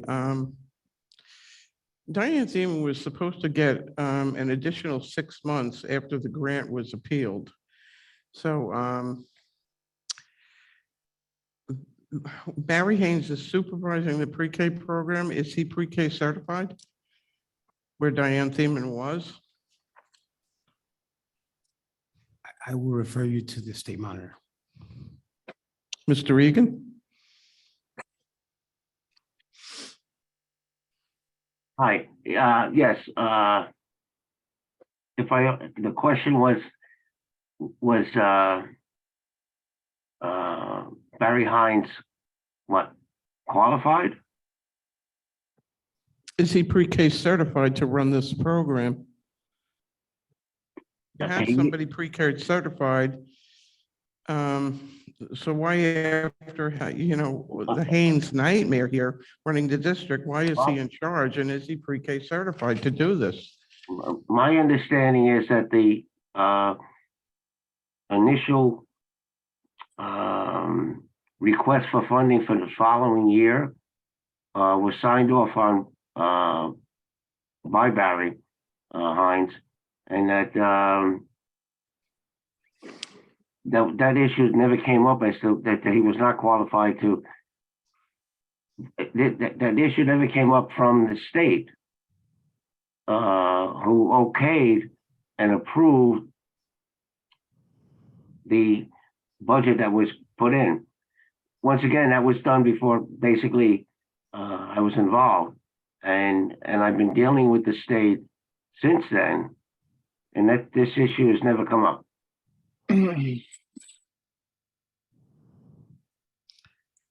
My understanding is under the grant, you have to have somebody that's pre-K qualified to coordinate the program. Is he pre-K qualified to do this where Diane Thiemann was, and she was doing a good job? And she was supposed to get another contract, but of course she didn't because this was punitive. So how are we fulfilling the grant if you don't have a coordinator that's pre-K qualified? Well, you just stated a lot of facts, which I'll look into, but I don't necessarily agree with the way you're characterized everything. And in my dealings with the state from Trenton, who's coming up with all the funding, they don't seem to have a problem with it. But I will check in tomorrow. I'll make the phone call. The woman that discussed the testing with Dr. Bender, first of all, the testing in question was not under Dr. Bender. It was when Chris Anarato was superintendent of schools. And when he was principal of Grant School, that was the testing in question. And when he became superintendent, he wouldn't let the state in the building to question the students or to question the staff. So blaming her for it is erroneous. When she became principal, it wasn't under her. It had happened years, the year before when Chris Anarato was principal. That's all I have to say, I think. Thank you. Thank you, Mr. Santos. Oh, I would like to say that I've heard student discipline, the attendance and late policy is back and being enforced. And I think that that's great because the students also need discipline and structure. So thank you for that. Thank you, Mr. Santos. Janet Malou.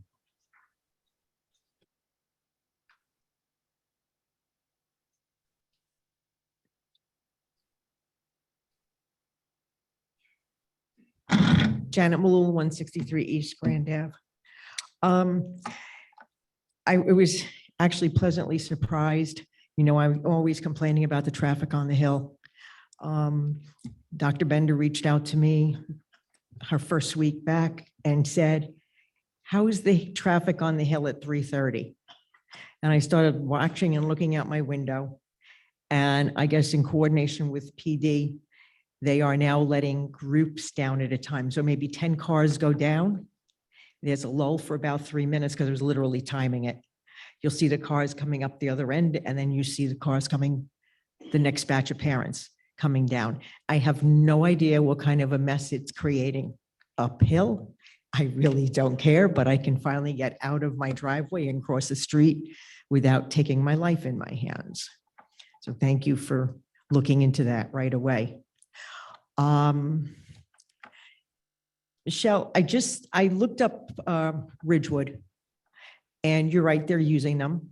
And if you look at it, it gives you all the steps that I, as an educator and having sat on superintendent search committees through my career, would have wanted to do, but they haven't hired anybody yet. The candidates are first going to be interviewed, from what the article said. So I personally would reserve judgment on how well that goes until after I see who they're bringing to the table. I was just speaking to the process. Yeah. Being Okay, transparent. process, yes. But, and there are actually several districts, because I just started Googling them. And I know Homedale parents are having a fit, or a community are having a fit over the candidates that were chosen, and I think there's another town where they just put somebody in place after 16 months though. So I guess my other concern is how this process is going to play out. And my other question is, if Dr. Bender's contract ends in June, that's what, 3-4 months away? You're going to really have somebody in place to take over at that point? Or are we back to Dr. Haynes as an interim and we go through that mess again? Like, what is the plan if your search doesn't match up with the time her contract ends and you're not extending it, or, even on a temporary basis? So the first step in this process is to come up with a timetable for the superintendent search. If it does go over, we will have to look at that as a board. We will know well in advance, I think, if we are not going to make that deadline. Okay, and so in other words, you haven't discussed what happens if that deadline can't be met? Well, our attorney has given us the different options. And Okay. Yeah. All right, thank you. you, Ms. Malou. You have anybody who needs to be promoted? Come. Yep.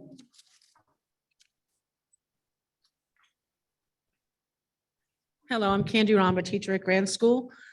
But I just wanted to mention about Frontline, which is great for us. I am the sub-coordinator for the past few years, which used to be in 6 o'clock in the morning. Hello, can you come to school for, Donna Gerard or whoever's not in that day. Sorry, Donna, just using a name that came to my head. So this is a great change because the teachers can go in themselves.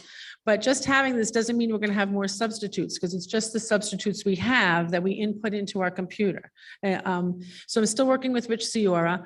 I still have duties to do because we have workshops that are half days. So I have to put them in, because if you put them in regularly, you'll have 2 different people. They won't know that there's a second half to the workshop that day. But I have spoken to Dr. Bender about reaching out to some of the local colleges and the education departments and seeing if we can put something out to their education teachers, education students, excuse me, to see if they'd be interested in subbing, because the pool is I think we've got one more person I saw coming on, but it's also who doesn't want to work at the high school, who can only work Tuesdays. Even the college students are only available then when their semester changes. So Frontline is a great step up. I mean, it's helping me, and it's probably going to push me out eventually, but right now they still need me. But I am going to try and get in touch with some of the local colleges and try and draw on that, because I noticed that all districts are having trouble getting substitutes. And I don't know, they're making a lot of money. I'm like saying, why do you care which school you're making $150 just come to work? So I just wanted to reach out to that just using the electronic isn't changing what we have. We're just inputting the people that we do have already. And hopefully we'll get more. So thank you for your support. I just wanted to mention about Frontline that substitutes that are employed in other districts will have access to see openings in Ridgefield Park. And if they want to apply, they can. The other, it's not just an advantage to us in terms of substitutes, it gives employees access to their absence balances and to book a substitute in advance. So there are other. and Yes, then it's we're- great doing it ahead yeah. of time and planning things when you know, like I said, I'm doing workshops. So I've been doing workshops from September that are going to be in March. So I've been booking people for those days already. And I, like you said, I didn't even know on the app, I didn't know how many days I had. I came up like, oh, Right, wow, I have all that's- these sick it's a days. huge So it's a great advantage, way right. because not everybody is aware of what they have, sick days and such personal days and stuff. So it is a great, we also use it for our SGOs, the educational component of it too, which is great. Right. Thank you. It's also my understanding that some of the other districts pay much more than we do for substances. Yes, some do.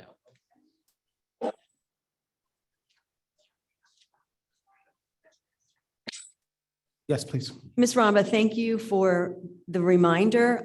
My affiliation with Ramapo College Teacher Education Program. I know that the students will leave in May, and hopefully that's the busy time of the year, I know, for us. And I will reach out to them sooner than later. I just got to get back into the groove. Thank you. Thank you. Do we have somebody to promote?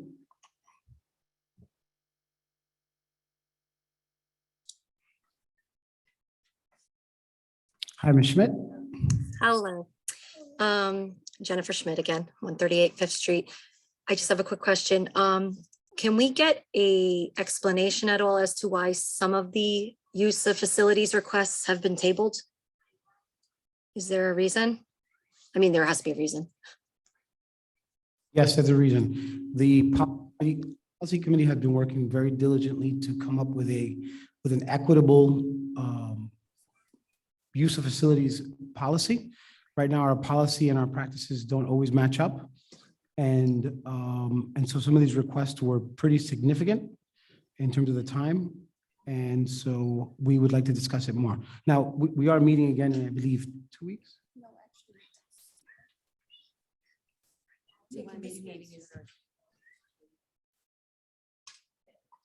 Yeah, so the next board meeting is the 1st.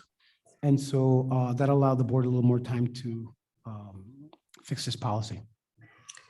Okay, and it was the, which ones weren't tabled, if you recall? The Board of Ed ones, the Board of Recreation, The Board of Recreation weren't tabled. those went through, yes. Okay, thank you. Thank you. Anybody else to promote? We have somebody from the audience. Hi, I'm Michael Lingle. I am the musical director here at RPHS. I just wanted to remind everybody that the play is in 2 weeks. So it's March 2nd, March 3rd, and March 4th. So right now we have 28 students in the cast. We have about 30 doing the crew. And right now we're in the midst of 2 more weeks and we are doing our ad program for the program. So if you have any businesses or if you want to just put in a good luck advertisement to the students, you could email me at mlingle@rpschools.net. I have the prices for you. It's $30 for a fourth of a page, $50 for half a page, $75 for a full page. We also have an Instagram account. If you need to DM me, it's at richfieldpark.theater. You could, it's fun. Can you repeat those two contact? Yeah, so my email is mlingle, so MLINGLE @rpschools.net. And then my Instagram or the theater page's Instagram is richfieldpark.theater. Thank you. I just wanted to remind the public and get everything. Yeah, I'm sorry, Mr. Lingo. It's okay. March 2nd, 3rd, and 4th. Yeah, March What's- 2nd, what 3rd, time? and 7. 7 p.m. all three? Yep, Nice. all 3 at Okay, 7. Thank you. Mr. Lingle, when are the tickets going to be available? So the tickets should be available starting Wednesday of next week. They're getting printed at Staples currently. They'll be available in the guidance office and then you could purchase them at the door. Is it going to be good? Yes, you know our students? Come on. Yes, I know. Thank you. Thank you.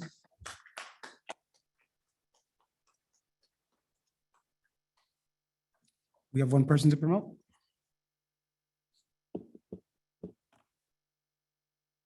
And Ms. Santana?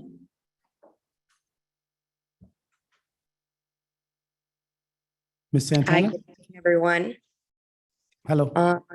Hi. So I wanted to start off by welcoming back Dr. Bender. It's good to see you, and I hope you do what you do best and lead the entire district in the right direction, as we hope that you will do. And I also wanted to take this opportunity and give Mrs. Hernandez from Grant School a shout out this evening, because I have now been PTA president for Grant School. This is my second year. And I have to say, from day one, Mrs. Hernandez has been an amazing leader for Grant School. I call her the captain of the ship because she does excellent work. And I have to just really give her a standing ovation, because from the beginning, I felt welcomed. And being a new PTA president, signing up for that task is, as if you've done it, it's not easy. And having support makes all the difference in the world. And I really am proud of Grant School PTA. With every year, we keep raising our numbers, our members, which, as we all know, it takes a village, and the more parents are involved, the better. And we've been able to really have some interesting events. And with every year, I hope to make these events bigger and better for the students of Grant School. And I also want to give a shout out to all the PTAs, because I see you, I hear you, and keep doing what you're doing. And if any parent here is not part of a PTA, I really urge you and encourage you to be part of the PTAs, because honestly, it really does make a difference for our kids. I can't tell you how many times I walk down those hallways, and of course, I'm biased with my own daughter. And when I see her, she has this joy on her face, and it's a beautiful thing. It's a beautiful thing for her to experience. And even for myself as a mom, it's beautiful to see how much joy she gets when she sees me, and then all her fellow classmates and the other children of schools. Our presence as parents makes an impact every single day that we decide to raise our hands. And it may not be your season in terms of, actively being there during the day, but even just becoming a member of the PTA really does make a difference.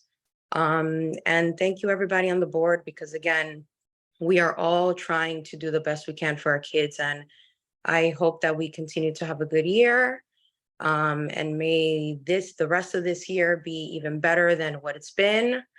And I know we're not perfect, but no school district is. But as long as we always remember to work together, that is the key to this, everybody. Please don't forget that we're here to work together. So that's all. Thank you so much for your time. Thank you for the lovely words, Ms. Santana. Could you give us your address too? Oh, so sorry. 101 Hobart Street. Thank you. You're welcome.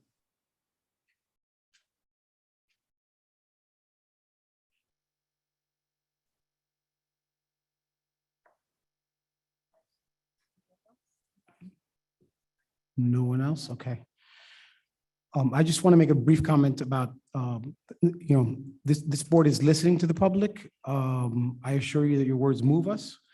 We're not always going to agree, and there are some tough times to come ahead in cleaning up some of the things that have happened in this district.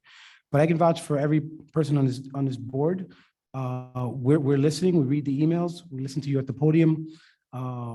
Text messages, Instagram. Like we talk a lot amongst ourselves about the comments and the information that we get from the public. So we are listening.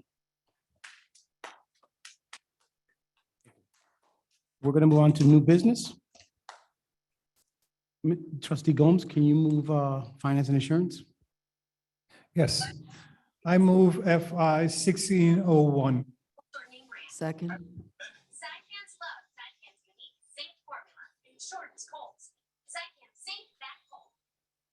We muted Dave. So why is Omar sneezing like a baby? Because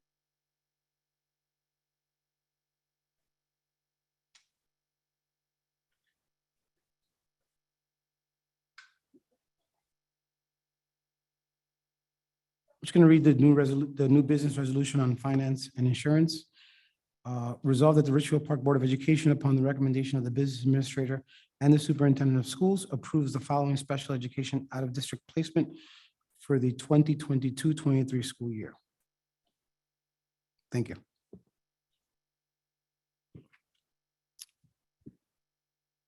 I guess we took a first and second. Okay. Mr. Gomes, Yes. Mrs. McNeil, Yes. Mr. Cathcart, Yes. Mr. Cooney, Yes. Mrs. Kraft, Yes. Mr. Phytros, you have to abstain on this one. Mrs. Rodriguez, Yes. Ms. Velez, Yes. Mrs. Orth, Yes. and President Martinez. Yes.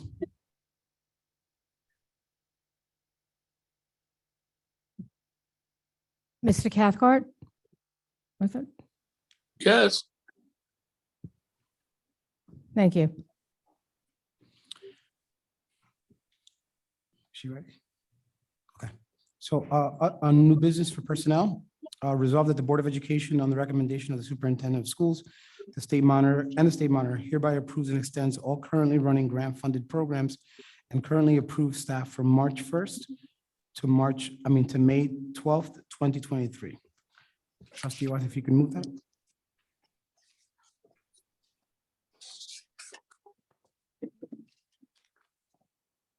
Okay, sorry. Second one is resolved that the Board of Education, on the recommendation of the superintendent of schools, approves the appointment of Susan Amadia to the position of building level program coordinator. She will receive $56.38 per hour outside of contractual hours to be paid for from grant funds. Now, Ms. I so move 1701 and 1702. I second.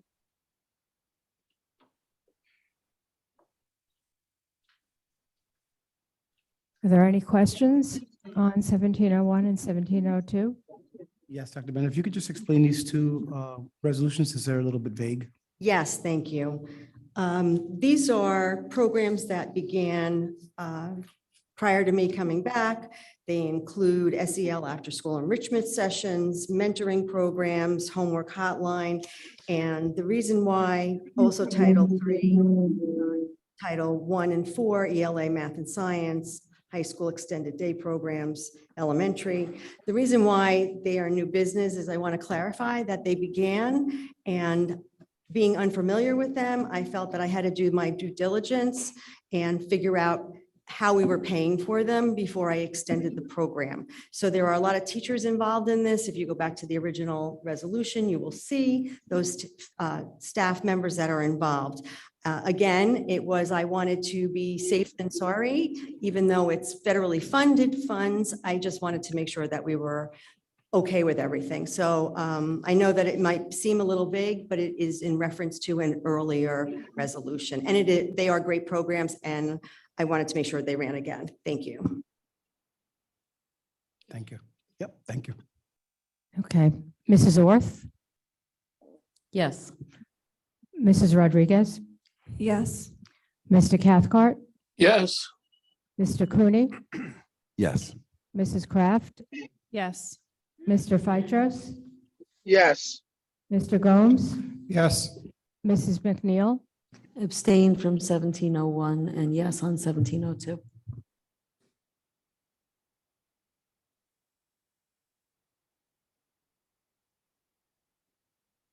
Ms. Velez? Yes. And President Martinez. Yes. I guess that ends new business. Can I get a motion to adjourn? I move we adjourn. I second.